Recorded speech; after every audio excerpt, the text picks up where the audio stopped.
बिस्मिल्लाहिर्रहमानिर्रहीम। आज हम बात करेंगे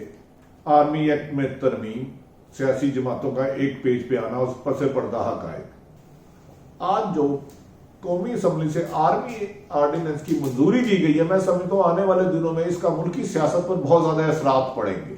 देखना यह है कि खुद जो इमरान खान साहब है, तरीके इंसाफ की हुकूमत, उनके लिए हुकूमत चलाने में कितनी आसानियां पैदा होती हैं। जिस तरह के माजी में अपोजिशन पीपल्स पार्टी और नून लीग उनको सिलेक्टेड हुकूमत कहते रहे हैं और कहते रहे हैं कि इनको चलने नहीं दिया जाएगा, जबकि एक स्टेज पर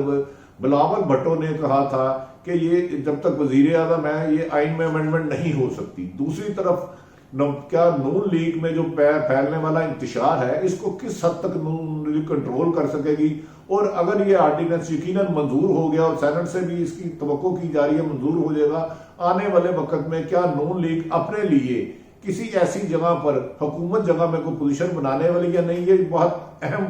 ये बात होगी कि मुस्लिम लीग नून और पीपल्स पार्टी इस आर्डिनेंस में तरमीमी में साथ देने के लिए अपने लिए क्या देखते हैं। क्या आने वाले दिनों में पीपल्स पार्टी के खिलाफ मजीद नैब कार्रवाई नहीं करेगी? क्या मुस्लिम लीग के मजीद कायदीन के खिलाफ कार्रवाई खत्म हो जाएगी? क्या जल्द ही हमजा शहबाज, शाहिद हक्कान अब्बासी और ख्वाजा साद अल रफीक को जमानत पर आइन और कानून के मुताबिक रिहा कर दिया जाएगा? और पीटीआई जो हमेशा इन दो मुस्लिम लीग नून और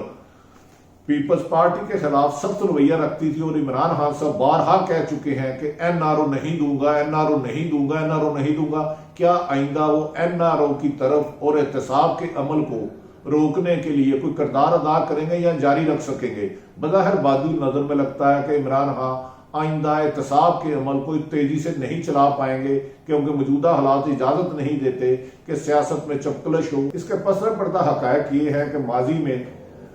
ज़ियाउल हक और परवेज मुशर्रफ अपनी एक्सटेंशन खुद करते रहे। एक मरतबा पीपल्स पार्टी ने किया और परवेज कियानी साहब को एक्सटेंशन दी। इस मरतबा जब एक्सटेंशन होने लगी तो एक साहब सुप्रीम कोर्ट इस्लामाबाद में चले गए, जिस पर सुप्रीम कोर्ट ने इस केस पर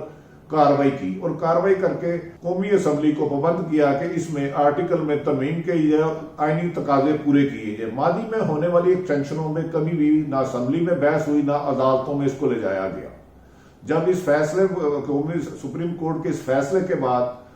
कौमी असम्बली में फिर अहम शख्सियात से मुलाकातें शुरू हो गई। इसमें पीपल्स पार्टी और नून लीग के साथ राब्ते किए गए। बज़ाहिर माजी में मुस्लिम लीग नून का बयानिया था कि वो वोट को इज्जत दे पे कायम रहेंगे और कोई ऐसी बात नहीं करेंगे जिसके साथ कोई गैर आईनी काम हो, और पीपल्स पार्टी का यही बयानिया था। जब हुकूमत मौजूदा वजीर आजम इमरान खान साहब इनको एक्सटेंशन देना चाह रहे थे, जब इन्होंने एक्सटेंशन के लिए 5 समरियां भेजी तो जिस पर सुप्रीम कोर्ट ने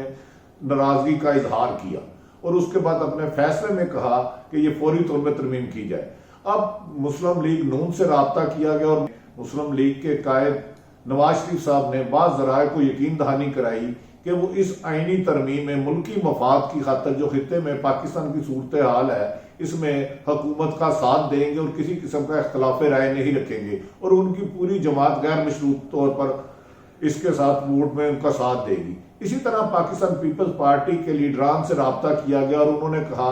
पहले तो कुछ नाराजगी और खदशात का इजहार किया गया, फिर उनको यकीन दहानी कराई गई कि उनकी हुकूमत 5 साल पूरा करेगी सिंध में,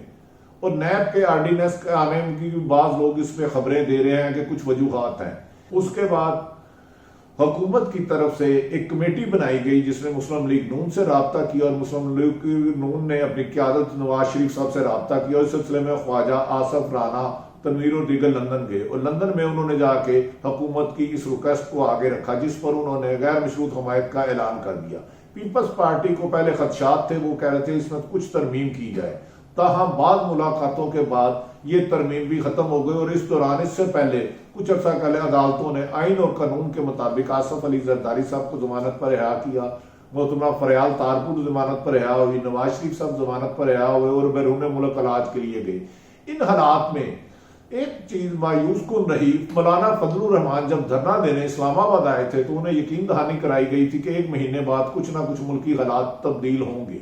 और उन्हें उम्मीद थी कि आर्मी एक्ट में तरमीम आसानी से नहीं होगी और हो सकता है इसमें हुकूमत के लिए मुश्किलात हो, लेकिन हुकूमत की दानिशमंदी और बार अदारों की बेहतर हिकमत अमली इस पे काम लाई और आज سب سے زیادہ مایوس مولانا فضل الرحمان آئے جس نے بظاہر بائیکاٹ کیا، جبکہ خواجہ سعد اور شاہد حقان عباسی آج اجلاس میں شریک نہیں ہوئے۔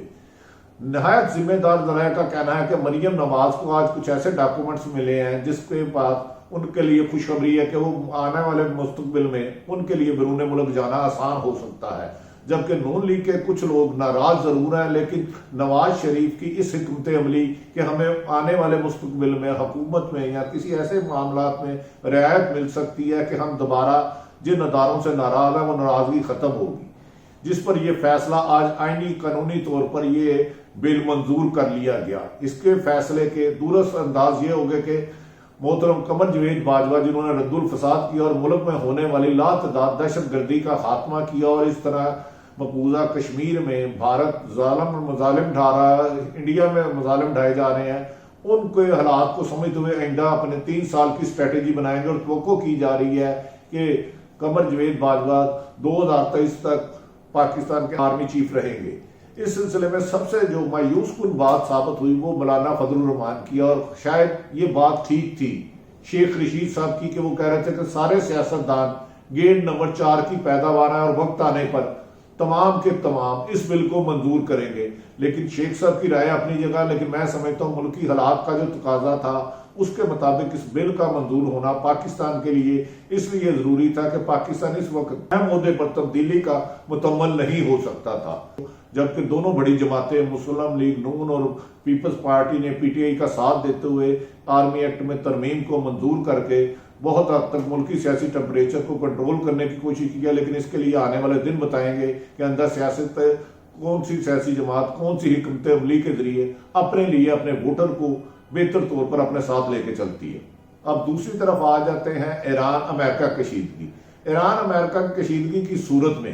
پاکستان کا نیوٹرل رہنا بظاہر مشکل لگتا ہے۔ اگر امریکہ مزید ایران پر حملے کرتا ہے اور ایران امریکہ پر حملے کرنے کے دعوے کرتا ہے، ٹویٹس کرتا ہے، بیانات دے رہا ہے، تو اس سے نہ صرف یہ جنگ 2 ملکوں کے درمیان ہوگی یا محدود ہوگی، اس سے تیسری عالمی جنگ کی طرف جانے کا خطرہ ہے، جس کی وجہ سے دنیا کی تمام سپر پاور اور خود پاکستان پاک فوج کے چیف آف آرمی سٹاف اور وزیر اعظم عمران خان اس میں ثالثی کا کردار ادا کرنے کے لیے اپنی کوشش کر رہے ہیں، کیونکہ یہ جنگ 2 ملکوں کے درمیان نہیں اس خطے کی تباہی کا باعث بن سکتی ہے۔ تو ہمیں یقین ہے کہ اس جنگ کو روکنے کے لیے جو سپر پاوریں بیچ میں آئی ہیں، امریکہ کو اپنی غلطی کا احساس ہوگا، اور جو انہوں نے ان کے جنرل کو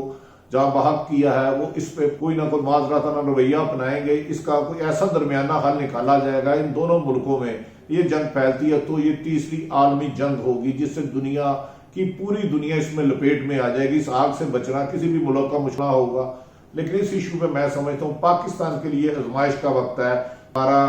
برادر اسلامی ملک ایران بھی ہے، ہم کسی بھی صورت ان کو ناراض نہیں کرنا چاہتے، جبکہ امریکہ ایک سپر پاور ہے، اس نے بات کی اور پاکستان نے اس میں واضح حکمت عملی بنائی ہے کہ وہ اپنی سرزمین کسی بھی ملک کے خلاف استعمال کرنے کے لیے نہیں دیں گے، اپنے اڈے نہیں دیں گے۔ پاکستان اپنی سلامتی، اپنے وقار اور دنیا کے امن کو مد نظر رکھتے ہوئے اپنے مستقبل اور حال کا فیصلہ کرے گا، اور ہم یقین کرتے ہیں کہ آپ کو یہ باتیں پسند آئی ہوں گی۔ اگر زندگی رہی تو پھر انسائیڈ انفارمیشن کے ساتھ آپ کے ساتھ ملاقات ہوتی رہے گی۔ اللہ تعالیٰ آپ سب کا حامی و ناصر ہو۔ سپرد خدا۔